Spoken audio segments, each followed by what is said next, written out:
Hello दोस्तों, नमस्कार। स्वागत है आप सभी का आपके अपने YouTube चैनल पर। तो दोस्तों आज हम लोग क्या पढ़ेंगे, वैदिक सभ्यता। ठीक है, तो वैदिक सभ्यता में कुछ मैंने इंपॉर्टेंट नोट्स भी दोस्तों बनाए हैं आप सभी के लिए। जो भी मैं दोस्तों पहले पढ़ाई करता था मैंने वो नोट्स दोस्तों लिए हैं। ठीक है, तो दोस्तों आज का हमारा टॉपिक क्या है, पहले मैं आपको समझाता हूँ, उसके बाद दोस्तों हम लोग नोट्स की तरफ जाएंगे। ठीक है, और उसके बाद दोस्तों हम लोग करेंगे क्वेश्चन प्रैक्टिस। ठीक है भाई, तो ये इतनी चीज़ें दोस्तों आज हम लोग करने वाले हैं। तो सबसे पहले टॉपिक क्या है आपका, वैदिक सभ्यता। ठीक है भाई, वैदिक सभ्यता सभी लोग साथ में नोट करेंगे मेरे, वैदिक सभ्यता। और यहां से दोस्तों आप समझ सकते हैं कि 5 नंबर का दोस्तों यहां से आपका पूछा जाएगा यूपी ट्रिपल एससी पैट में। और ऐसा नहीं है दोस्तों ये यूपी ट्रिपल एससी पैट में ही पूछा जाएगा, अगर दोस्तों आपका यूपी पुलिस कांस्टेबल का भी एग्जाम होगा ना तो दोस्तों यहां से क्वेश्चन आपका बनेगा। तो आपके लिए दोस्तों ऐसा नहीं है केवल यूपी ट्रिपल एससी पैट के ही लिए इंपॉर्टेंट है, आने वाले आपके सभी एग्जाम के लिए ये चीज इंपॉर्टेंट है जो भी मैं आपको पढ़ा रहा हूँ। ठीक है, तो आप सभी लोगों से रिक्वेस्ट यही है दोस्तों, सभी लोग बने रहें और बहुत अच्छी तरीके से दोस्तों आपको पढ़ाई करनी है ताकि दोस्तों आप 80+ मार्क्स आराम से कर सकें। आज क्लास कौन सी है भाई, तीसरी क्लास है आज। ठीक है, तो सभी लोग चैनल को एक बार सब्सक्राइब कर दीजिए। चलिए सबसे पहले पढ़ते हैं वैदिक सभ्यता में। तो वैदिक सभ्यता में भी दोस्तों हम सबसे पहले क्या पढ़ेंगे, सबसे पहले पढ़ेंगे हम वेदों के बारे में। ठीक है भाई, सबसे पहले हम किसके बारे में पढ़ेंगे, वेद। तो हम क्या पढ़ेंगे, वेदों के बारे में पढ़ेंगे। ठीक है, तो वेद हमारे आप सभी को पता होगा। ठीक है, वेदों के जो संकलन करता है वो कौन है भाई, वेदों के संकलन करता, वेदों के संकलन करता। तो वेदों के जो संकलन करता है भाई वो है आपके महर्षि वेद व्यास। ठीक है, कौन है, महर्षि वेद व्यास। बहुत इंपॉर्टेंट क्लास है साथ ही आज आपकी है, महर्षि वेद व्यास है। और वेदों की जो संख्या है दोस्तों वो कितनी है, 4 है। कौन कौन से हैं दोस्तों वेद, लिख लीजिए। पहला कौन सा है दोस्तों, ऋग्वेद। आप सभी को ही पता होगा, ये तो है नहीं, ऋग्वेद। फिर क्या है, यजुर्वेद, यजुर्वेद। ठीक है, फिर तीसरा क्या है, तीसरा है सामवेद। और उसके बाद लास्ट फोर्थ कौन सा होता है, अथर्ववेद, अथर्ववेद। तो ये आपके 4 वेद होते हैं। ठीक है, तो हम 1 बाय 1 पढ़ेंगे। सबसे पहले पढ़ेंगे ऋग्वेद को, उसके बाद पढ़ेंगे यजुर्वेद को, फिर पढ़ेंगे सामवेद को, फिर पढ़ेंगे अथर्ववेद को। चलिए स्टार्ट करते हैं। सभी लोग हेडिंग डालिए, पहले कौन सा, ऋग्वेद। ठीक है, सभी लोग कौन सी हेडिंग डालेंगे, ऋग्वेद। सभी लोग हेडिंग डालेंगे ऋग्वेद, ऋग्वेद। सबसे पहले हेडिंग क्या डालेंगे, ऋग्वेद। और जो ऋग्वेद में जितना भी दोस्तों मैं आपको पढ़ाऊंगा वो सभी आपको पीडीएफ मिलेगी हमारे टेलीग्राम पर। तो टेलीग्राम का दोस्तों डिस्क्रिप्शन में लिंक मिल जाएगा, आप वहां जाकर टेलीग्राम को जरूर ज्वाइन करें अगर आप लोग पीडीएफ चाहते हैं, हैंड रिटेन नोट्स। और जो भी दोस्तों इंपॉर्टेंट चीज है मैं सभी की पीडीएफ बना दी है आपके लिए। ठीक है, तो ऋग्वेद दोस्तों सबसे पहले हम बात करते हैं ऋग्वेद की। तो इस वेद में दोस्तों मंडल कितने हैं, ठीक है, इस वेद में जो मंडल हैं दोस्तों वो मंडल कितने हैं इस वेद में, इस वेद में 10 मंडल हैं। ठीक है, इस वेद में कितने भाई, इस वेद में 10 मंडल हैं। और इसके तीसरे मंडल में, मतलब इसमें 10 मंडल हैं। ठीक है, इसमें 10 मंडल हैं तो इसमें एकवा मंडल भी होगा, दूसरा भी होगा और इसमें तीसरा भी होगा। ये कहाँ तक चलेगा, 10 तक चलेगा। तो इसके तीसरे मंडल में दोस्तों, ठीक है, ऐसा करके लिखिएगा आप, तीसरे मंडल में, तीसरे मंडल। ये मेरे हैंड रिटेन नोट्स हैं और दोस्तों एग्जाम इसमें से ही बनता है। तीसरे मंडल में दोस्तों क्या है, तीसरे मंडल में इसमें क्या है, गायत्री मंत्र का उल्लेख है, गायत्री मंत्र का उल्लेख। तीसरे मंडल में क्या है भाई, गायत्री मंत्र का उल्लेख है। इसमें क्या मिलता है, गायत्री मंत्र का उल्लेख है। और गायत्री मंत्र की रचना किसने की थी भाई, ये भी क्वेश्चन बनता है। तो क्वेश्चन हम एक भी नहीं छोड़ेंगे जो भी बनता है। तो गायत्री मंत्र की रचना किसने की थी भाई, वो भी लिख लीजिए। गायत्री मंत्र की रचना की थी आपकी विश्वामित्र ने। क्वेश्चन देखिए जो बनने के चांसेस हैं उसे क्वेश्चन को हम ड्रॉप कर कर आगे कभी नहीं बढ़ेंगे। ठीक है, उसे कभी भी आगे बढ़कर नहीं बढ़ेंगे हम। ठीक है भाई, तो इसके जो 10वां मंडल है दोस्तों, उसके 10वें मंडल में 4 वर्णों का उल्लेख है। इसका जो 10वां मंडल है, 10वां मंडल, इसमें क्या है, 4 वर्णों का उल्लेख है, 4 वर्णों का उल्लेख है। इसमें क्या है भाई, 4 वर्णों का उल्लेख आपको मिलेगा इसके 10वें मंडल में। इसमें सूक्त भी हैं, ठीक है, वो भी देख लेते हैं कितने हैं। इसमें कितने सूक्त हैं, सूक्त कितने हैं इसमें वो भी लिख लीजिए। सूक्त हैं इसमें 1028 सूक्त, 1028 सूक्त हैं इसमें। इसमें कितने हैं भाई, 1028 सूक्त है, ठीक है। और ऋग्वेद है दोस्तों, ऋग्वेद जब पढ़ा रहे हैं तो ऋग्वेद में जो सबसे पवित्र नदी है, ठीक है, ऋग्वेद में ही सबसे पवित्र नदी, पवित्र नदी, तो ऋग्वेद में सबसे पवित्र नदी किसे माना गया है, सरस्वती को, ठीक है। ऋग्वेद में सबसे पवित्र नदी सरस्वती को माना गया है।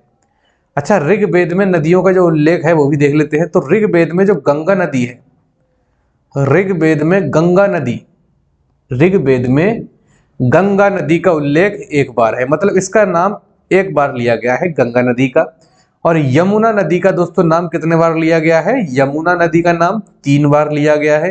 ये भी दोस्तों पूछ लेता है, इसलिए मैं आपको करा रहा हूं, ठीक है। 3 बार किसका नाम लिया गया है भाई, यमुना नदी का, ठीक है। सबसे पवित्र नदी मैंने कौन सी बताई भाई आपको, सरस्वती, ठीक है। अच्छा, इसका उपवेद भी दोस्तों पूछता है, ठीक है, कि उपवेद कौन सा है। तो ऋग्वेद का जो उपवेद है वो भी लिख लीजिए आप। ऋग्वेद का जो उपवेद है वो है आयुर्वेद। ऋग्वेद का उपवेद क्या होता है दोस्तों, आयुर्वेद होता है, ठीक है। हमने क्या बताया दोस्तों, इस वेद में 10 मंडल हैं, ठीक है। ये मैंने देखिए क्या लिखवाया, ऋग्वेद मतलब इस वेद में 10 मंडल हैं। इसके तीसरे मंडल में गायत्री मंत्र का उल्लेख है। इसके तीसरे मंडल में क्या है, इसके तीसरे मंडल में गायत्री मंत्र, इसके तीसरे मंडल में गायत्री मंत्र से याद रखेंगे। इसके तीसरे मंडल में गायत्री मंत्र का उल्लेख है, जिसकी रचना किसने की थी, विश्वामित्र ने की थी, जिसकी रचना किसने की, विश्वामित्र ने की। इसके 10वें मंडल में 4 वर्णों का उल्लेख आपको देखने को मिलता है। इसमें सूक्तियां कितनी है, 1028 सूक्त है। और ऋग्वेद में ही दोस्तों पवित्र नदी किसे माना गया है, ऋग्वेद में पवित्र नदी माना गया है सरस्वती को, ठीक है। और इसका उपवेद क्या है, आयुर्वेद है। ऋग्वेद का उपवेद क्या है, आयुर्वेद है। ऋग्वेद में गंगा नदी का उल्लेख 1 बार तथा ऋग्वेद में यमुना नदी का उल्लेख 3 बार माना गया है। क्लियर हुआ ऋग्वेद, बता दीजिए ऋग्वेद क्लियर हुआ, बताइए ऋग्वेद यजुर्वेद, ऋग्वेद आपका क्लियर हुआ। अच्छा, एक चीज मैं और बता देता हूं आपको, जैसे ऋग्वेद है, यजुर्वेद है और आपका क्या है, सामवेद, ठीक है। ऋग्वेद, यजुर्वेद और सामवेद, इसे हम लोग क्या कह सकते हैं, इन तीनों को दोस्तों, ऋग्वेद, यजुर्वेद और सामवेद, इन तीनों को कहा गया है वेद त्रयी। इन तीनों को क्या कहा जाता है, वेद त्रयी भी कहा जाता है, ठीक है। यह कहीं कहीं आपको त्रयी भी देखने को मिल जाएगा, इसको आप याद रखिएगा, ये क्वेश्चन डायरेक्ट पूछा गया है, ठीक है। ऋग्वेद, यजुर्वेद और सामवेद को क्या कहा जाता है, वेद त्रयी कहा जाता है, ठीक है। किसी को कोई दिक्कत बताइए हो तो। चलिए, ऋग्वेद हमारा हुआ क्लियर। चलिए आगे बढ़ते हैं हम लोग, नेक्स्ट देखते हैं दूसरा क्या, नेक्स्ट है दोस्तों हमारा सामवेद, ठीक है। दूसरा दोस्तों हम क्या देखेंगे, अब यजुर्वेद देखते हैं, यजुर्वेद, यजुर्वेद। चलिए, तो यजुर्वेद दोस्तों क्या है देख लेते हैं, यजुर्वेद भी, यह वेद क्या है, यजुर्वेद। अब यहीं से दोस्तों आप लोग इसको याद रख सकते हैं, यजुर्वेद, यह वेद क्या है भाई, यह वेद यज्ञ के नियमों तथा श्लोकों से संबंधित है। लिखेंगे आप सभी लोग, यह वेद यज्ञ के नियमों, यह वेद यज्ञ के नियमों तथा श्लोकों से संबंधित है, श्लोकों से संबंधित है। यह वेद यज्ञ के नियमों तथा श्लोकों से संबंधित है, ठीक है। इसका उपवेद आप लोग लिख लीजिएगा, जिसमें जो इंपॉर्टेंट है वही हम करेंगे यूपी ट्रिपल पैट के हिसाब से, ठीक है। इसका उपवेद दोस्तों है धनुर्वेद, इसका उपवेद क्या है, धनुर्वेद। और यह दोस्तों क्या है ना, यजुर्वेद, यह दोस्तों गद और पद दोनों में है, ये बहुत इंपॉर्टेंट बात है, गद प्लस पद ये दोनों में है आपका क्या, यजुर्वेद। और जबकि ऋग्वेद था तो वो था खाली आपका गद में, ठीक है। गद और पद दोनों में है आपका, क्लियर है बात। चलिए नेक्स्ट दोस्तों आगे बढ़ेंगे हम लोग फिर से। तो नेक्स्ट दोस्तों क्या होगा आपका, तीसरा नंबर पे क्या बताया था मैंने, तीसरे नंबर पर था दोस्तों आपका साम वेद। तीसरे नंबर पे दोस्तों, तीसरा नंबर पे कौन सा था? साम वेद। तो इस वेद को क्या कहते हैं भाई? साम वेद। बहुत फेमस है दोस्तों। इस वेद को भारतीय संगीत का, ठीक है, इस वेद को क्या कहा जाता है? भारतीय संगीत का, भारतीय संगीत का इसे क्या कहते हैं? आदि ग्रंथ। इस वेद को भारतीय संगीत का आदि ग्रंथ कहा जाता है, या आदि ग्रंथ या जनक कहा जाता है, ठीक है। इसका उपवेद क्या है? इसका उपवेद भी लिख लीजिए। इसका उपवेद, इसका उपवेद क्या है? गंधर्व वेद, ठीक है। उपवेद दोस्तों आपसे पूछे जाते हैं, इसलिए मैं उपवेद पर इतना ज्यादा फोकस कर रहा हूं, ठीक है। यजुर्वेद मैंने क्या बताया? यह वेद यज्ञ, देखिए यहां से यजुर से आप आइडिया लगा सकते हैं। यह वेद यज्ञ के नियमों तथा श्लोकों से संबंधित है, जिसका उपवेद क्या है दोस्तों? धनुर्वेद, और यह गद और पद दोनों में है, ठीक है। सामवेद मैंने आपको क्या बताया? यह भारतीय संगीत का आदि ग्रंथ या इसे जनक कहा जाता है, जिसका उपवेद क्या है? गंधर्व वेद है, ठीक है। क्लियर हुई सभी को बात? इतनी बात सभी को क्लियर हो तो आगे बढ़े। इसके बाद चौथे नंबर पर दोस्तों क्या था आपका? अथर्ववेद, ठीक है। चौथे नंबर पर दोस्तों क्या है आपका? अथर्ववेद। चौथे नंबर पर क्या है? अथर्ववेद, ठीक है। अथर्ववेद है चौथे नंबर पर। और यह दोस्तों किससे? यह वेद, यह जादू टोना से संबंधित है। जादू टोना, भूत प्रेत, 50 जितने भी दोस्तों आते हैं सभी से संबंधित है, ठीक है। यह वेद जादू टोना से संबंधित है। अब मैं मेहनत कर रहा हूं, लिख रहा हूं आपके लिए, तो आपका तो एग्जाम है, तो आपको तो मुझसे ज्यादा मेहनत करनी चाहिए। लेकिन आप क्या है, सिर्फ आते हैं और सभी की वीडियो देख जाते हैं, बस पढ़ते किसी की वीडियो से भी नहीं है। उपवेद क्या है भाई? इसका शिल्प वेद। अगर किसी एक की वीडियो से भी पढ़ लिए ना आप, तो आपका 85 प्लस मार्क्स दोस्तों आएगा, अगर आप किसी एक की वीडियो से भी फोकस कर लिए। ऐसा नहीं होना चाहिए कि यहाँ से भी पढ़ रहे हैं, ऐसा नहीं होना चाहिए कि कहीं और से भी उसकी भी देख लूँ, उसकी भी देख लूँ। फिर भाई आप क्या करेंगे? यही करेंगे और आपका एग्जाम आ जाएगा, पढ़ कहीं से नहीं पाएंगे आप, ठीक है। क्लियर हुई बात? चलिए आगे बढ़ते हैं फिर। अब दोस्तों अगर हम बात करते हैं, तो अब बात करेंगे दोस्तों हम लोग पुराण की, ठीक है। इसी में दोस्तों आप टॉपिक डालेंगे क्या? पुराण। चलिए इसी में एक अलग पेज खोल लेता हूं दोस्तों मैं, किसका? पुराण का। चलिए इसमें एक टॉपिक का नाम डालेंगे दोस्तों आप पुराण। क्या डालेंगे? पुराण। टॉपिक क्या डालेंगे? इसी के अंदर ही, ठीक है। उनके बारे में भी हम लोग देखेंगे, क्योंकि क्वेश्चन बनता है। तो क्या डालेंगे टॉपिक इसमें ही? पुराण। क्वेश्चन कराऊंगा, अभी बने रहें बस आप। तो पुराणों की संख्या दोस्तों कितनी है? यहीं पे लिखेंगे आप। पुराणों की संख्या कितनी है? 18। 18 क्या है? इनकी संख्या है पुराण की, ठीक है। 18 क्या है? इनकी संख्या है। चलिए जो इंपॉर्टेंट पुराण है उन्हें हम डिस्कस करेंगे, ठीक है। तो सबसे पहला जो सबसे प्राचीन पुराण इनका जो है वो है दोस्तों मत्स्य पुराण, ठीक है। तो मत्स्य पुराण के बारे में थोड़ा जानेंगे हम लोग। क्या है मत्स्य पुराण? मत्स्य पुराण यह है दोस्तों क्या है? इनका सबसे प्राचीन पुराण है। तो सबसे पहले तो आप यही लिखेंगे, यह सबसे प्राचीन पुराण है। यह सबसे प्राचीन पुराण है। यह सबसे प्राचीन पुराण है। कोर्स कंप्लीट करा दूंगा दोस्तों मैं 10-12 दिन में ही, ठीक है। यह सबसे प्राचीन पुराण है। और दोस्तों दूसरे नंबर पर लिखेंगे, इस पुराण से हमें, इस पुराण से हमें, इस पुराण से हमें, इस पुराण से हमें आंध्र शातवाहन, आंध्र शातवाहन वंश, ये एक वंश का नाम है दोस्तों, आंध्र शातवाहन वंश के बारे में, वंश के बारे में जानकारी मिलती है। वंश के बारे में क्या मिलती है भाई? जानकारी मिलती है। ये क्वेश्चन यहीं से बनेंगे आपके। अभी जब क्वेश्चन कराऊंगा ना लास्ट में, तो देखना आप, ठीक है। आंध्र सातवाहन वंश के बारे में जानकारी मिलती है। अगर इसका शासन का बात करें कि इसका शासक कौन था, जिसका प्रथम शासक, ठीक है, आंध्र सातवाहन वंश का प्रथम शासक कौन था भाई? तो वो था आपका शिमुख। वो कौन था आपका? शिमुख था। इतना इंपॉर्टेंट था इससे मत्स्य पुराण से, ठीक है। तो दूसरे नंबर पर दोस्तों हम क्या बात करेंगे? विष्णु पुराण के बारे में। विष्णु पुराण, तो विष्णु पुराण के बारे में भी थोड़ा हम लोग जान लेते हैं। इससे हमें मौर्य वंश के बारे में जानकारी मिलती है। ठीक है, लिखिएगा आप पूरा, मैं थोड़ा शॉर्ट लिखता हूं। मौर्य वंश के बारे में, मौर्य वंश के बारे में क्या मिलती है? जानकारी। आपसे क्वेश्चन पूछेगा कि मौर्य वंश के बारे में जानकारी किस पुराण से मिलती है? मत्स्य पुराण, विष्णु पुराण, वायु पुराण, कौन से मिलती है? तो आप क्या कहेंगे? विष्णु पुराण से। ठीक है, और इसकी स्थापना किसने की थी भाई? इसकी स्थापना की थी चंद्रगुप्त मौर्य ने। जब मैं चंद्रगुप्त का आपको पढ़ाऊंगा, चंद्रगुप्त मौर्य, तब आपको सब चीज क्लियर कराऊंगा पूरा। ठीक है, जिसका अंतिम शासक, किसका? विष्णु पुराण का। इसका अंतिम शासक कौन था? यह क्वेश्चन आपका वीडियो में आया था। अंतिम शासक वीडियो में आया था 2018 में, 2018 वीडियो में यह क्वेश्चन आया था। अंतिम शासक कौन है इसका? वो है आपका बृहद्रथ। ठीक है, इसकी भी हत्या किसने करी थी?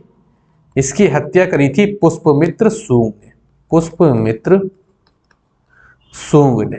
ठीक है भाई, पुष्पमित्र शुंग ने जिसकी हत्या करी थी। क्लियर है सभी को? एक बार देख लीजिए, एक बार थोड़ा ओवरव्यू देता हूं आपको, बताता हूं फिर से क्या बताया मैंने। सबसे पहले हम लोग पढ़ेंगे क्या? पुराण। तो पुराणों में मैंने कितनी बताया? इसकी संख्या कितनी है? 18 है। सबसे प्राचीन पुराण कौन सा है? मत्स्य पुराण। तो पहले मैंने क्या लिखा है? यह सबसे प्राचीन पुराण है। और इस पुराण से हमें क्या होता है भाई? आंध्र सातवाहन वंश के बारे में जानकारी मिलती है। और आंध्र सातवाहन वंश का जो दोस्तों प्रथम शासक था वो था आपका सिमुख। ठीक है, उसके बाद हमने देखा विष्णु पुराण। तो ये क्या है? मौर्य वंश के बारे में जानकारी देता है। इसकी स्थापना किसने करी थी? चंद्रगुप्त मौर्य ने करी थी। और इसका अंतिम शासक कौन था? यह क्वेश्चन 2018 वीडियो में आया हुआ क्वेश्चन है। ठीक है, इसका अंतिम शासक था बृहद्रथ, जिसकी हत्या करी थी पुष्पमित्र शुंग ने। आगे बढ़े, चलिए। फिर दोस्तों क्या आता है तीसरे नंबर पर? आपका वायु पुराण। फिर क्या है? वायु पुराण। तो वायु पुराण के बारे में भी थोड़ा जान लेते हैं। इस पुराण में गुप्त वंश के बारे में जानकारी मिलती है। गुप्त वंश कैसे याद रखेंगे आप? वायु मतलब हवा, और हवा किसी को कभी दिखाई देती है? नहीं दिखाई देती है। वो कैसी रहती है? गुप्त रहती है। तो वायु पुराण का जो दोस्तों जानकारी मिलती है वो किसके बारे में मिलती है? गुप्त वंश के बारे में जानकारी मिलती है। और गुप्त वंश के जो संस्थापक थे, ठीक है, ये लिखिएगा आप, संस्थापक। गुप्त वंश के जो संस्थापक थे वो थे आपके श्री गुप्त। ठीक है, श्री गुप्त क्या थे? इसके संस्थापक थे। चलिए, कुछ महत्वपूर्ण तथ्य हैं उन पे नजर मारते हैं। ठीक है, उन पे नजर मारते हैं कुछ महत्वपूर्ण तथ्यों पर। अगर आपसे दिखता है उपनिषद, उपनिषद, अगर आपको दिखा उपनिषद, तो उपनिषदों की संख्या आप याद रखेंगे कितनी होती है? 108। 108 क्या होते हैं? आपके उपनिषद होते हैं। अच्छा, मुंडको उपनिषद कहां से लिया गया है? क्वेश्चन पूछा गया है पुलिस में और यूपी ट्रिपल एस में बहुत बार। मुंडकोपनिषद, मुंडकोप गलत लिख दिया मैंने शायद। चलिए फिर से लिख लेते हैं। क्या है? मुंडकोपनिषद। क्या है? मुंडकोपनिषद। तो दोस्तों ये कहां से लिया गया है मुंडकोपनिषद? दोस्तों ये लिया गया है आपके सत्यमेव जयते से। ठीक है, सत्यमेव जयते। बहुत बार क्वेश्चन पूछा गया है दोस्तों कि मुंडकोपनिषद कहां से लिया गया है? तो सत्यमेव जयते से लिया गया है। अच्छा, वेदांग, वेदांगों की संख्या आप कोई बता सकता है कितनी होती है? वेदांग, तो वेदांगों की संख्या होती है 6। कई बार दोस्तों डायरेक्ट क्वेश्चन आपका पूछा गया है। अच्छा, रामायण किसने लिखी है? कुछ इंपॉर्टेंट फैक्ट हैं तो इन पे बात कर रहे हैं हम लोग। तो रामायण कोई बताएगा भाई किसने लिखी है? रामायण किसने लिखी है? और बताइए महाभारत किसने लिखी है? कमेंट करके मुझे बताइए किसने लिखी है रामायण और महाभारत। ठीक है, ये दो क्वेश्चन आप मुझे बताएंगे कमेंट में। ये दो क्वेश्चन आप मुझे कमेंट में बताएंगे। ये रहने दीजिए, करा ही देता हूं। ठीक है, रामायण लिखी है आपकी महर्षि वाल्मीकि जी ने। महर्षि वाल्मीकि। अभी रामायण के बारे में डिटेल में बताऊंगा मैं। ठीक है, और वेद व्यास ने करी है महाभारत की, महाभारत की रचना। ठीक है, चलिए कुछ लेखक देख लेते हैं दोस्तों जो इंपॉर्टेंट है, जहां से आपके क्वेश्चन डायरेक्ट पूछा जा रहा है। ठीक है, जहां से आपके क्वेश्चन डायरेक्ट क्या हो रहा है? पूछे जा रहे हैं। तो चलिए नेक्स्ट एक पेज ओपन कर लेता हूं मैं। पेज कितने भी ओपन हो लेकिन कॉन्सेप्ट आपके पूरे क्लियर कराऊंगा, इस बात की गारंटी है। ठीक है, लेखकों का विवरण। क्या लिख रहा है? लेखकों का विवरण। मुझे नोट्स चाहिए आप सभी के, ऐसा ना हो मैं यहाँ लिख रहा हूँ पागलों की तरह, ठीक है। चलिए, सबसे पहले मैंने इतिहास में आपको क्या बताया था, हेरोडोट्स। तो बता दीजिए हेरोडोट्स क्या थे, कौन थे ये, इनका नाम मैं क्यों लिख रहा हूँ। हेरोडोट्स कौन थे भाई, बताइए हेरोडोट्स कौन थे। इन्हें कहा गया इतिहास का पिता, इतिहास का पिता कहा गया किसे, हेरोडोट्स को, हिस्ट्री, ठीक है। इनकी एक मैंने बुक भी बताई थी दोस्तों, उस बुक का क्या नाम बताया था मैंने, हिस्टोरिका, हिस्टोरिका नामक इनकी क्या थी, बुक थी। और इनका जन्म मैंने क्या बताया था, 484 BC से 425 में क्या हुई, इनकी मृत्यु हुई। इतना इनके बारे में मैंने इंपॉर्टेंट आपको बताया था, ठीक है। अब दूसरे जो फेमस हैं उनका नाम लिखते हैं मेगास्थनीज, ठीक है, मेगास्थनीज। अच्छा, मेगास्थनीज बता दीजिए आप कौन थे। ये दोस्तों क्वेश्चन यहाँ से बनेगा, इस पे आप जितना हो सके उतने स्टार बनाइए, ये जितने मैं अभी आपको लेखक बताने वाला हूँ, ठीक है। मेगास्थनीज कौन थे दोस्तों, ये आपके मौर्य काल के बारे में जानकारी देते हैं, ठीक है। मौर्य काल के बारे में इन्होंने क्या कही थी, जानकारी दी थी, मौर्य काल के बारे में जानकारी, मौर्य काल की जानकारी, डायरेक्ट ऐसे करके लिख सकते हैं आप, ठीक है। और ये दोस्तों कौन थे, इनकी एक पुस्तक भी थी, इनकी एक बुक थी जिसका नाम सभी को पता होगा, क्या नाम था, इंडिका, ठीक है। इनकी एक पुस्तक थी जिसका नाम क्या था, इंडिका। और ये कई बार दोस्तों यूपी SSSC में पूछा गया क्वेश्चन, यूपी पुलिस में पूछा गया क्वेश्चन, हर एक चीज में ये क्वेश्चन आपका पूछा गया है वनडे एग्जाम में, ठीक है। उसके बाद तीसरे नंबर पर हम किसे लेंगे, फाहियान। तीसरे नंबर पर दोस्तों कौन है आपके, फाहियान। तो फाहियान कौन है दोस्तों, ये आते चंद्रगुप्त द्वितीय के दरबार में आए थे। ये कौन थे, ये आपके चंद्रगुप्त द्वितीय के दरबार में आए थे, चंद्रगुप्त द्वितीय के दरबार में आए थे, दरबार में आए थे, चंद्रगुप्त द्वितीय के दरबार में आए थे, ठीक है। चौथे नंबर पर दोस्तों हम लेंगे आपके किसके, हेन सॉन्ग के, हेन सांग, ठीक है, हेन सांग। ये कौन थे, ये हर्षवर्धन के दरबार में आए थे, ये आए थे हर्षवर्धन के दरबार में, हर्षवर्धन के दरबार में आए थे, ठीक है। और इनकी एक दोस्तों पुस्तक थी, आप लोग याद रखेंगे उसको, जिसका नाम था सी यू की, ठीक है, फेमस पुस्तक, इसका नाम था सी यू की, ठीक है। पांचवें दोस्तों कौन थे, अल बरूनी, अल बरूनी, अल बरूनी, ठीक है, अल बरूनी। ये कौन थे, ये महमूद गजनबी के साथ आए थे भारत, यह महमूद गजनबी के साथ भारत आए, यह महमूद गजनबी के साथ भारत आया था, ठीक है, यह महमूद गजनबी के साथ भारत आया था। और इसने एक पुस्तक लिखी, बहुत ही इंपॉर्टेंट क्वेश्चन, कई बार दोस्तों पूछा गया क्वेश्चन। इन्होंने एक पुस्तक लिखी थी जिसका नाम था तहकीक ए हिंद, ठीक है, क्या नाम था, तहकीक ए हिंद। बहुत ही इंपॉर्टेंट क्वेश्चन है दोस्तों, आप इस पे स्टार खूब लगा लीजिए, तहकीक ए हिंद इन्होंने एक पुस्तक लिखी थी, ठीक है। अब कुछ हम लोग देख लेते हैं महत्वपूर्ण ग्रंथ और उनके लेखक, ठीक है। यहां से क्वेश्चन बनते हैं, इसलिए मैं यहां पर फोकस ज्यादा कर रहा हूं, ठीक है भाई। चलिए एक पेज और हम लोग खोलते हैं दोस्तों, जिसमें हम लोग डिस्कस करेंगे महत्वपूर्ण ग्रंथ और उनके लेखक। चलिए, महत्वपूर्ण ग्रंथ, महत्वपूर्ण ग्रंथ और उनके लेखक, और उनके लेखक। चलिए सर, महत्वपूर्ण ग्रंथ और उनके लेखक। सबसे पहले अगर हम लिखते हैं तो लिखेंगे, मैंने देखिए आपके YouTube पर मैंने एक कम्युनिटी डाला था, उसमें ये पूरी डाली थी दोस्तों, देखता हूँ किस किसने दोस्तों देखी थी और किस किसने दोस्तों से याद किया। मैं कोई भी चीज़ फालतू नहीं डालता हूँ अपने YouTube चैनल पर, इसलिए कम ही चीज़ डालता हूँ मैं, ऐसा नहीं है कि भर भर के रोज ही कुछ ना कुछ डाल रहा हूँ। अर्थशास्त्र दोस्तों उस दिन मैंने आपको बताया था, तो अर्थशास्त्र के लेखक जल्दी से बताएंगे कौन थे। अर्थशास्त्र के लेखक कौन थे भाई, कौटिल्य, ठीक है, मैंने उस दिन बताया था ना, भूल गए। चलिए, अर्थशास्त्र के लेखक कौन है, कौटिल्य है। और ये अर्थशास्त्र किससे संबंधित था, ये था आपका राजनीति से संबंधित, राजनीति से संबंधित था, ठीक है। अर्थशास्त्र के लेखक कौन थे, कौटिल्य थे। और यह राजनीति से संबंधित था। फिर दोस्तों क्या आता है, मुद्रा राक्षस। मुद्रा राक्षस, इसके लेखक कौन है? इसके लेखक हैं विशाख दंत। विशाख दंत हैं इसके लेखक, ठीक है। तीसरे नंबर पर दोस्तों आपका आता है अष्टाध्यायी। अष्टाध्यायी, अष्टाध्यायी के लेखक बताइए जल्दी से, कौन है? पाणिनि है। अष्टाध्यायी के लेखक कौन है? पाणिनि है। चलिए चौथे नंबर पर क्या है? अभिज्ञान शकुंतलय। अभिज्ञान शकुंतलय पूरा क्लियर करा के जाऊंगा आज मैं, वैदिक सभ्यता, ठीक है।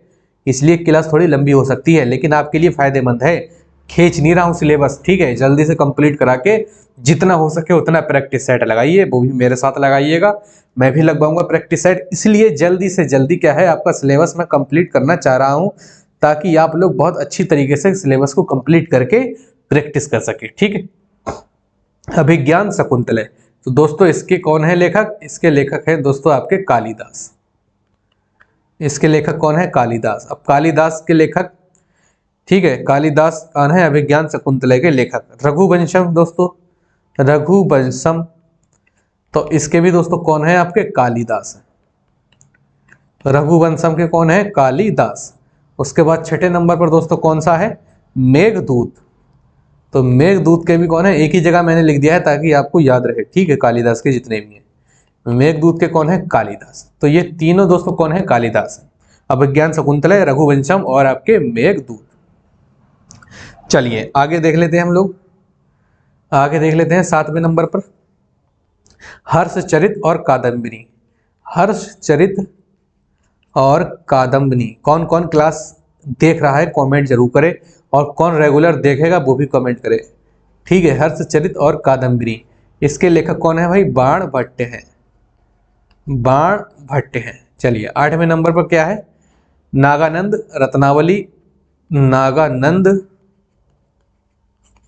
रत्नावली, नागानंद रत्नावली और प्रियदर्शिका। प्रियदर्शिका, इसके कौन है लेखक? हर्षवर्धन। हर्षवर्धन, इसके लेखक कौन है? हर्षवर्धन है। किसके? नागानंद रत्नावली और प्रियदर्शिका के। सभी लोग साथ में लिख रहे हैं ना मेरे? बस लिखते रहिएगा, बिना लिखे काम नहीं होगा, पास नहीं होने वाले हो बिना लिखे, ठीक है। राज तरंगिणी, पीडीएफ तो बात अलग है, लेकिन अपने हाथ से जब लिखोगे ना तो आपको जल्दी याद होगा। राज तरंगिणी के कौन है भाई? कल्हड़, ठीक है। क्या है मैंने बताया? राज तरंगिणी, इसके कौन है? कल्हड़ है। चलिए आगे देखिए, आगे आपको और मजा आने वाला है। ओ सेट, चलिए कोई बात नहीं। 10वें नंबर पर क्या आता है दोस्तों आपका? गार्गी संहिता। गार्गी संहिता, तो गार्गी संहिता के दोस्तों कौन है आपके? कात्यायन। कात्यायन, ये गार्गी क्या है दोस्तों? लड़की है एक, गार्गी लड़की है जिससे मैं बात करना चाहता हूं, लेकिन वो कह रही कतई बात नहीं करूंगी मैं, कतई भी, ठीक है, कतई बात नहीं करनी है मुझे तुमसे, तुम मुझे अच्छे लगते नहीं हो, अपनी तरफ देखा है तुमने कभी? बेरोजगार हो तो तुमसे मैं मोहब्बत करूंगी क्या? अरे तुमसे मोहब्बत करूंगी बेरोजगार से? कतई बात नहीं करूंगी। तो गार्गी का आप लोग याद रखेंगे, कतई मतलब कात्यायन। गार्गी संहिता के कौन है? कात्यायन है। चलिए 11वें पे देखें, कीर्ति कौमुदी। कीर्ति कौमुदी, कीर्ति कौमुदी, ये है सोमेश्वर। ये क्या है? सोमेश्वर। इसके कौन है भाई? सोमेश्वर है। चलिए नेक्स्ट, बहुत ही ज्यादा इंपॉर्टेंट, बहुत बार पूछा गया, पृथ्वीराज रासो। पृथ्वीराज रासो, जितना हो सके दोस्तों उतना इसे हेडलाइन करिएगा। पृथ्वीराज रासो के कौन है भाई? चंदबरदाई। चंदबरदाई, पृथ्वीराज रासो के कौन है भाई? चंदबरदाई। इतना इंपॉर्टेंट है दोस्तों, कुछ बता नहीं सकते। चंदबरदाई। एक और थी दोस्तों, पृथ्वीराज विजय, ठीक है, पृथ्वीराज विजय। तो पृथ्वीराज विजय के कौन है? जयंक। इसका उल्टा याद रखिएगा, विजय से जय आगे लास्ट में जय है, यहाँ शुरू में जय होगा, ठीक है। अगर आपसे पूछ ले कहीं पृथ्वीराज विजय, तो आप जय वाला देख लीजिएगा शुरू में, लास्ट का फर्स्ट में देख लीजिएगा रीजनिंग के हिसाब से, ठीक है। तो कौन हो जाएगा? चंदबरदाई। चलिए कुछ हमारे भारतीय दर्शन देख लेते हैं हम लोग, ठीक है, कुछ हम लोग देख लेते हैं भारतीय दर्शन। कुछ हम लोग देखेंगे भारतीय दर्शन। भारतीय दर्शन, भारतीय दर्शन के बारे में कुछ जानेंगे। वैसे बहुत से लोग आपको दोस्तों एक क्लास में भारतीय दर्शन कराते, ठीक है, एक क्लास में दोस्तों आपको लेखक कराते, एक क्लास में आपको वेद कराते, एक क्लास में दोस्तों आपको कुछ और कराते। तो ये यहाँ से दोस्तों आपका टाइम बहुत ज़्यादा खराब होता और आप 4 क्लासेस का वेट करते। आप 4 क्लासेस, ये को पता रेगुलर होती या रेगुलर नहीं होती, तो आप क्या होता दोस्तों, इससे आपका टाइम का दोस्तों क्या हो जाता है, इससे लॉस होता। इसलिए दोस्तों मैं सब कुछ आपको आज ही वैदिक सभ्यता पूरी इसमें कंप्लीट कराने की कोशिश किया, पूरी सभ्यता कंप्लीट करा कर ही जाऊंगा मैं, ठीक है। तो आपके लिए बहुत ज़्यादा फायदा हो जाएगा, जिससे आप आराम से दोस्तों अपना रिवीजन करके और आराम से स्कोर अच्छा कर पाएंगे। चलिए, तो सबसे पहले बात करते हैं भारतीय दर्शन में शाक्य की। तो शाक्य किसकी है भाई, कपिल मुनि, कपिल मुनि, ठीक है, शाक्य की क्या है, कपिल मुनि। चलिए नेक्स्ट क्या है दोस्तों, योग। तो योग के कौन है, अब यहां से बताऊंगा मैं आपको, पतंजलि, ठीक है। यहां से मैं आपको क्या बताऊंगा, जो क्वेश्चन आपका वीडियो में आया 2018 में, मतलब जितना मैं आज कराया है ना, अभी तक मैंने जो कराया है वीडियो में, यहाँ से 2 क्वेश्चन पूछे गए थे, 2 क्वेश्चन, इतने में से ही मात्र, ठीक है, इतने में से ही 2 क्वेश्चन पूछे गए थे। ये पूछा गया था आपसे पतंजलि वाला वीडियो, ठीक है, पतंजलि वाला वीडियो में पूछा गया था आपसे। तो फालतू कुछ नहीं करा रहा हूँ, इतनी बात याद रखिएगा। न्याय का क्या है, पछताओगे बाद में अगर क्लासेस दोस्तों अपने आप पढ़ के भी रिपीट नहीं करी तो। अक्षपाद गौतम, ठीक है, अक्षपाद गौतम न्याय के। वैशेषिक के कौन है भाई, कणाद, वैशेषिक, वैशेषिक के कौन है भाई, कणाद। अब देखिए प्रैक्टिस से ही सब कुछ आता है, मुझे ये चीजें क्या है, रटी हुई हैं, रटी हुई हैं। नींद में भी कोई पूछेगा तो मैं ये कतई सही बताऊंगा भाई, बिल्कुल सही बताऊंगा इनका, मैं जो भी है लिखवा रहा हूँ मैं, ठीक है। पूर्व मीमांसा का क्या होता है भाई, जैमिनी, पूर्व मीमांसा, ठीक है, पूर्व मीमांसा, पूर्व मीमांसा, पूर्व मीमांसा का क्या है भाई, जैमिनी। इसको याद रखेंगे आप, और आपसे ऐसे भी दे देगा option A, option B, option C, option D, और यहाँ पे अलग अलग देगा, तो आपसे कहेगा मिलान करिए कौन सा किसका है, ठीक है।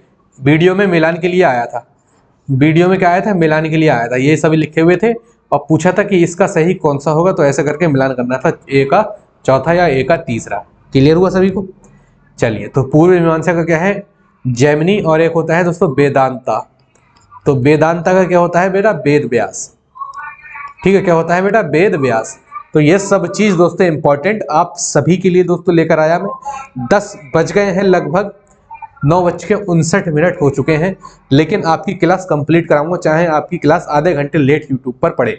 वैसे सुबह 10 बजे की टाइमिंग दे रखी है मैंने, सुबह 10 बजे की टाइमिंग दे रखी है वीडियो की। अगर 10:30 बजे ही वीडियो पड़ रही है तो मुझे कोई टेंशन वाली बात नहीं है, और आपको भी कोई फिक्र या टेंशन नहीं होना चाहिए, क्योंकि दोस्तों पूरी वैदिक सभ्यता कंप्लीट होगी तो अच्छी बात है, ठीक है।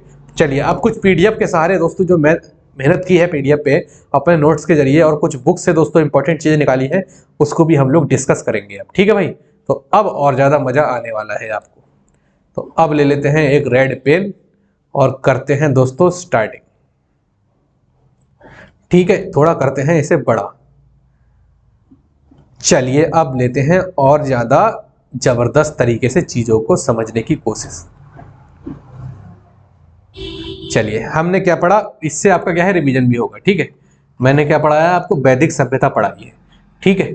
ऋग्वैदिक काल दोस्तों, इसका समय था 1500 ईसा पूर्व से लेकर 1000 ईसा पूर्व, ये आप लोग याद रखेंगे, ठीक है।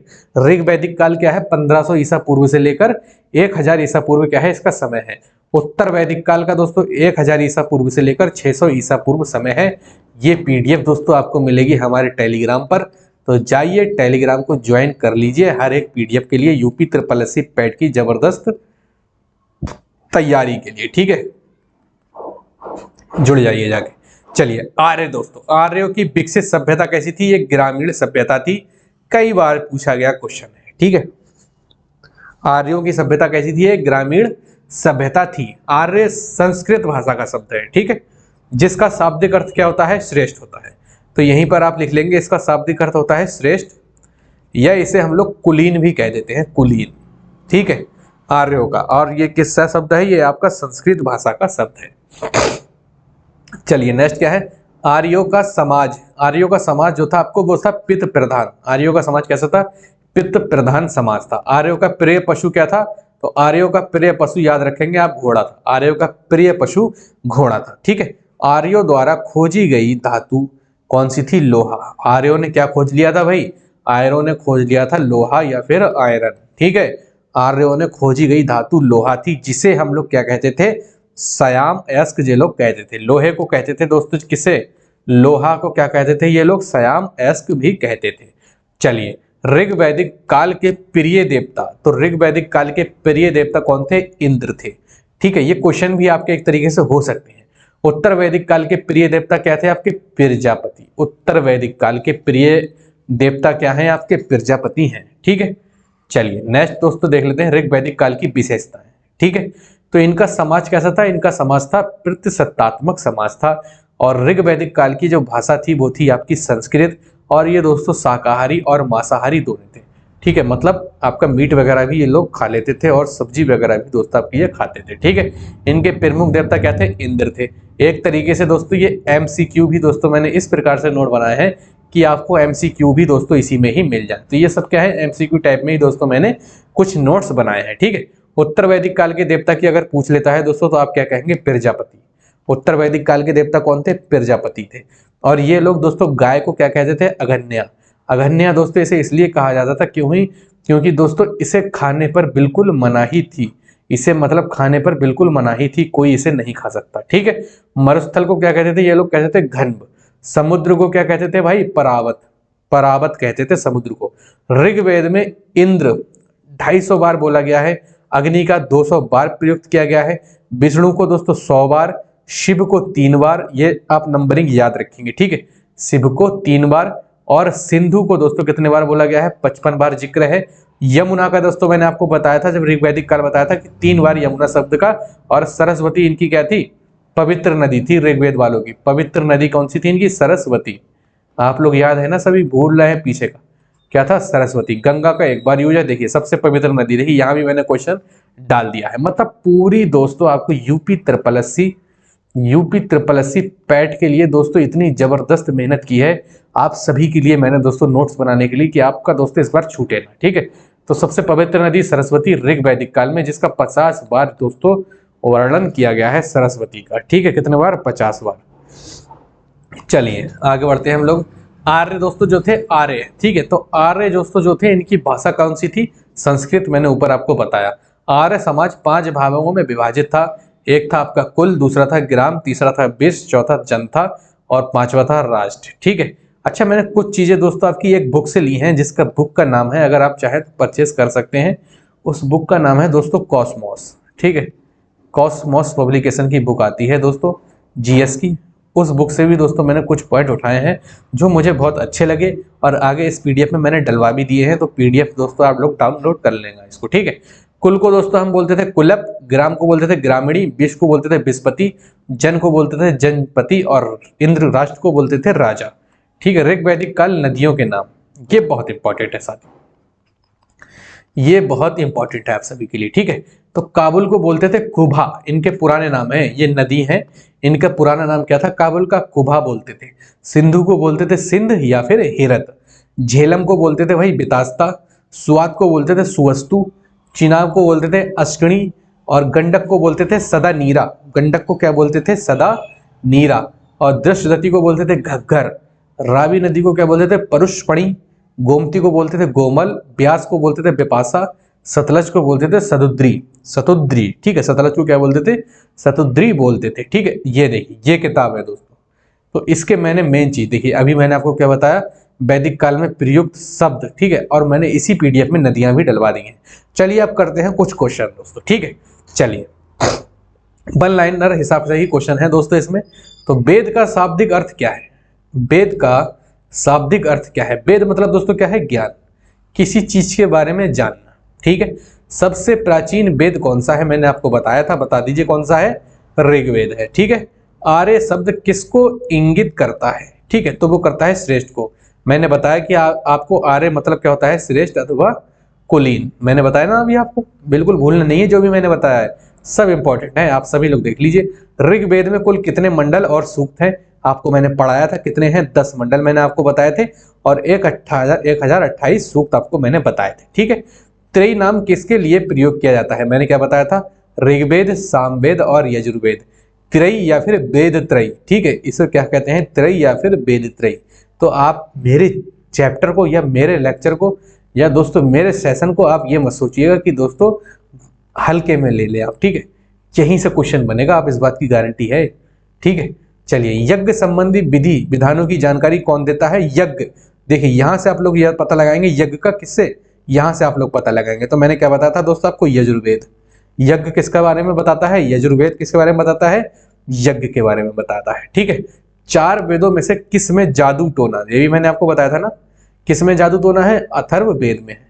और बसीकरण बता रहा है, जो बस में दोस्तों अपने फोटो लगे देखे होंगे कि मन चाहा प्यार पाए, ठीक है, गर्लफ्रेंड छोड़ के चली गई है तो उसे घर बुलाए, ऐसे करके कुछ बसों में लिखे रहते हैं पर्चे। तो वही दोस्त है जादू टोना, किसमें है? अथर्व वेद में। उपनिषद, ठीक है, उपनिषद किस परंपरा पर आधारित है? तो भारतीय दर्शन परंपरा पर। तो एक एक चीज दोस्तों आपको नोट से ही मिलेगी। मेरे नोट्स में बिल्कुल दोस्तों बहुत मेहनत से बनाता हूं और आप सभी के लिए दोस्तों ये पूरा काम करा है, ठीक है। चलिए नेक्स्ट क्या है? ऋग्वेद का कौन सा मंडल पूर्णतः सोम देवता को समर्पित है? तो ये आपके वन लाइनर हिसाब से क्वेश्चन भी है दोस्तों, जो आपके आए में है। तो ऋग्वेद का कौन सा मंडल है जो सोम देवता को समर्पित है? वो है दोस्तों आपका 9वां मंडल, ठीक है। इन सभी को दोस्तों याद रखेंगे जो ये बुक से मैं पढ़ा रहा हूं, ठीक है। अध्यात्म ज्ञान से संबंधित नचिकेता और यम का संवाद किस उपनिषद से प्राप्त होता है? तो वो है कठोपनिषद से, ठीक है। ये क्वेश्चन आप सभी लोग याद रखेंगे। चलिए नेक्स्ट क्या है? उपनिषद काल के राजा अश्वपति किस स्थान के शासक थे? तो वो थे आपके कैकेय, ठीक है, कैकेय, ठीक है। मोक्ष प्राप्ति के साधन की चर्चा किस वैदिक साहित्य में मिलती है? तो मिलती है उपनिषद से। किससे मिलती है? उपनिषद से मिलती है। चलिए, वैदिक नदी अश्किनी की पहचान किस नदी के रूप में की जाती है? तो वो थी दोस्तों आपकी चिनाब नदी, ठीक है। आरंभिक वैदिक साहित्य में सर्वाधिक बार वर्णित नदी कौन सी है? तो वो है आपकी सिंधु। आरंभिक वैदिक साहित्य में सर्वाधिक वर्णित नदी कौन सी है? आपकी सिंधु नदी है, ठीक है। चलिए ये देख लीजिए एक बार, वैदिक काल में प्रयुक्त शब्द, ठीक है। तो गाय को क्या कहता थे? गाय को कहते थे अगन्या, प्राचीन नाम, ठीक है। गाय को क्या कहा जाता? अगन्या, जिसका वध ना हो, जिसको कोई मारे ना, ठीक है। राजा को क्या कहते थे भाई? गोपा, राजा को कहते थे गोपा। अतिथि को क्या कहते थे? गोहंता या गोहन। धनी व्यक्ति को कहते थे भाई गोमत। युद्ध को क्या कहते थे? गविष्ठ, गेसु और गम्य। ये दोस्तों इंपॉर्टेंट चीजें हैं जो आप लोग याद रखेंगे, ठीक है। पुत्री को क्या कहा जाता था? दुहिता। अनाज को क्या कहते थे? धान्य। मरुस्थल को क्या कहते थे? धन्नो। उपजाऊ भूमि को क्या कहा जाता था? उर्वरा। पशु चारण योग्य भूमि को कहते थे खिल्य। और हल से बनी नालियों को क्या कहते थे ये लोग? सीता। हल से बनी जो नालियां होती थी उन्हें क्या कहते थे? सीता कहते थे। कौन सा वेद ऋग्वेद पर आधारित संगीत में चर्चाओं का संकलन करता है? मैंने क्या बताया था? संगीत किस में मिलती है दोस्तों? आपको सामवेद में, ठीक है। संगीत किस में मिलती है दोस्तों? आपको सामवेद में मिलती है, जिसे हम दोस्तों आदि ग्रंथ या जनक कहा जाता है। संगीत का आदि ग्रंथ या फिर जनक कहा जाता है, ठीक है। वर्ण व्यवस्था या कास्ट सिस्टम का सर्वप्रथम विवरण कहां से मिलता है? तो ऋग्वेद के 10वें मंडल से मिलता है। ऋग्वेद के 10वें मंडल से मिलता है। पूर्व वैदिक काल या प्री वैदिक पीरियड में किन दो संस्थाओं पर राजा पर नियंत्रण होता था? तो सभा और सभापति का। सभा और सभापति का दोस्तों संस्थाओं के राजा पर नियंत्रण होता था। वैदिक देवताओं का पुरोहित किसे माना जाता है? तो दोस्तों माना जाता है बृहस्पति को। वैदिक देवताओं का पुरोहित किसे माना जाता है? बृहस्पति को माना जाता है। ऋग्वैदिक काल में निष्क शब्द का प्रयोग एक आभूषण के लिए होता है, किंतु परवर्ती काल में उसका प्रयोग किस वस्तु के लिए किया जाने लगा? तो वो दोस्तों किया जाने लगा सिक्के या फिर कॉइन्स के लिए, ठीक है। पुरुष मेध प्रथा का उल्लेख किस ग्रंथ में मिलता है? तो वो है शतपथ ब्राह्मण, ठीक है। ये दोस्तों बहुत इंपॉर्टेंट क्वेश्चन है, इस पे दोस्तों आप लोग स्टार बना लीजिएगा। चलिए नेक्स्ट दोस्तों आगे बढ़े हम लोग। चलिए दोस्तों ये लोग दोस्तों आप लोग याद रखेंगे। ईरान से भारत में आर्यों के आने की सूचना किस अभिलेख से मिलती है? तो ईरान से दोस्तों भारत आए थे कौन? आपके आर्य। तो मिलती है दोस्तों बोगज कोई अभिलेख से, ठीक है। किस अभिलेख से मिलती है? बोगज कोई अभिलेख से मिलती है, ठीक है।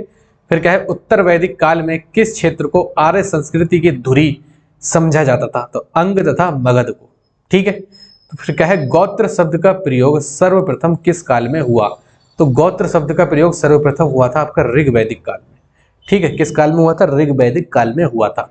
ऋग्वेद संहिता में दूसरे से सातवें मंडल तक सर्वाधिक प्राचीन माने जाते हैं। इन्हें गोत्र मंडल के नाम से भी जाना जाता है। मतलब इसके बारे में ही दोस्तों यहाँ पर जिक्र वर्णन किया गया है कि ऋग्वेद संहिता में दूसरे से सातवें मंडल तक सर्वाधिक प्राचीन माने जाते हैं। इन्हें गोत्र मंडल या क्लैन डिवीजन के नाम से भी जाना जाता है। ऋग्वैदिक काल में जनता का विश्वास किसमें था? तो वो था बलि एवं कर्मकांड में। जनता का विश्वास किसमें था भाई? बलि एवं कर्मकांड में जनता का क्या था? जनता का क्या था? विश्वास था। ठीक है, प्रसिद्ध दसराज युद्ध किस नदी के तट पर लड़ा गया था? तो वो लड़ा गया था दोस्तों आपका परुष्णी रावी नदी के तट पर। ठीक है, दसराज युद्ध का वर्णन ऋग्वेद के 10वें मंडल में मिलता है। दसराज युद्ध का वर्णन ऋग्वेद के 10वें मंडल में मिलता है। आर्यों के जीविकोपार्जन, ठीक है, आर्यों के जीविकोपार्जन का मुख्य स्रोत क्या था दोस्तों? पशुपालन एवं कृषि। मतलब जीवन जीने का मुख्य स्रोत उनका क्या था? पशुपालन एवं कृषि था। ऋग्वेद में उल्लेखित यव, ठीक है, यव शब्द का कृषि उत्पाद के लिए प्रयुक्त किया गया। जौ को दोस्तों क्या बोलते थे? ये लोग बोलते थे यव। अगर आपसे पूछ ले कि यव क्या होता है तो यव कहेंगे आप लोग जौ, जिसे हम बोलते हैं वारले। ठीक है, जिसे हम क्या बोलते हैं? वारले। ठीक है, चलिए, वैदिक युग में प्रचलित लोकप्रिय शासन प्रणाली का क्या नाम था? तो वो था दोस्तों वंशानुगत राजतंत्र प्रणाली। ठीक है, आयुर्वेद अर्थात जीवन का विज्ञान का उल्लेख सर्वप्रथम किस वेद में मिलता है? तो वो मिलता है अथर्ववेद में। ठीक है, आयुर्वेद, देखिए इसका क्या पूछ लिया उसने? इसका पूछ लिया दोस्तों उपवेद। ठीक है, अथर्ववेद में सभा और सभापति को प्रजापति की 2 पुत्रियां कहा गया है। गायत्री मंत्र का उल्लेख किस ग्रंथ में मिलता है? तो ऋग्वेद के 3रे मंडल में।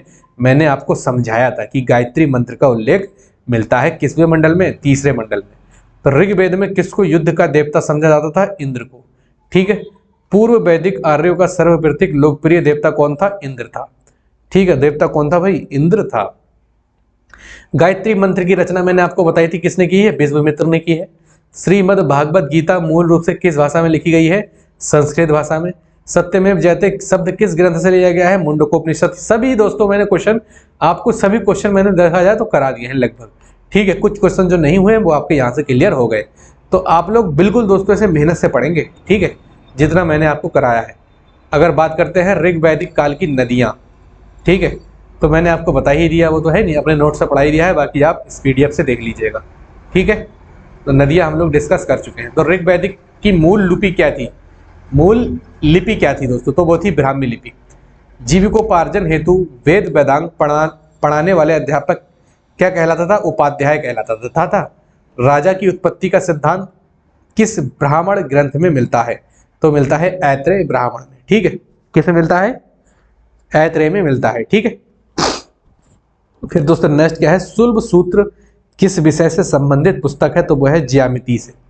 अस्तोमा सद्गमय वाक्यांश कहाँ से लिया गया है? तो वो लिया गया है बृहदारण्यात्मक उपनिषद से। ठीक है, अस्तोमा सद्गमय। चरक संहिता नामक पुस्तक किस विषय से संबंधित है? तो वो है चिकित्सा से। याज्ञवल्क्य गार्गी संवाद का उल्लेख कहाँ मिलता है?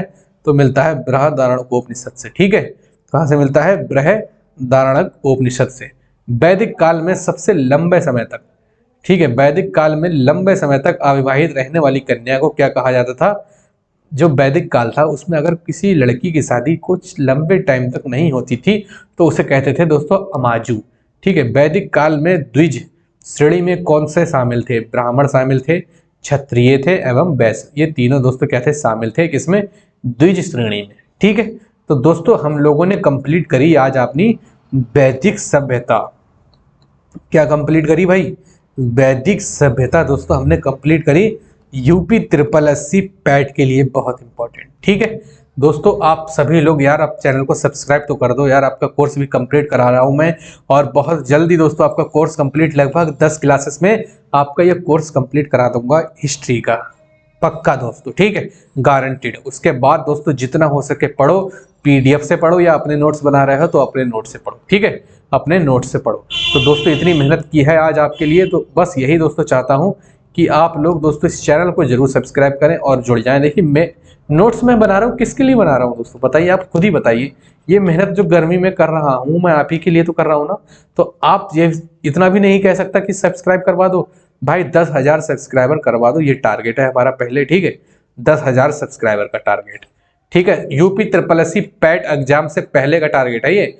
UP triple S C PET exam से पहले हमारे कितने, पैट एग्जाम से पहले मतलब दोस्तों 18 सितंबर से पहले हमारे चैनल पर 10,000 सब्सक्राइबर होने चाहिए। ये आप लोग करवाएंगे, आप लोगों की सपोर्ट करवाएगा, आप लोगों का लव और आप लोगों का मोहब्बत करवाएगी ये, ठीक है। 10,000 सब्सक्राइबर, उसके बाद दोस्तों देखिए हम लोग गर्दा उड़ा देंगे। जो भी वीडियो वगैरह की वैकेंसी आएगी, लेखपाल की जो 4,000 वैकेंसी आएगी, ठीक है। उसके बाद नलकूप वगैरह वाली जो वैकेंसी आती है, अरे गर्दा उड़ा देंगे साथ में मिलकर यार, टेंशन क्यों है, ठीक है। 10,000 सब्सक्राइबर का टारगेट है, इसको आप पूरा कराइए, आपके लिए सरप्राइज भी लेकर आऊंगा मैं, ठीक है। चलिए दोस्तों मिलेंगे फिर नेक्स्ट वीडियो में, तब तक के लिए जय हिंद जय भारत। और हाँ, पढ़ते रहिएगा और हंसते रहिएगा, मुस्कुराते रहिएगा, टेंशन से कोई काम नहीं बनेगा, ठीक है। मुस्कुराते रहिए, पढ़ते रहिए। चलिए दोस्तों मिलेंगे नेक्स्ट वीडियो में, जय हिंद जय भारत।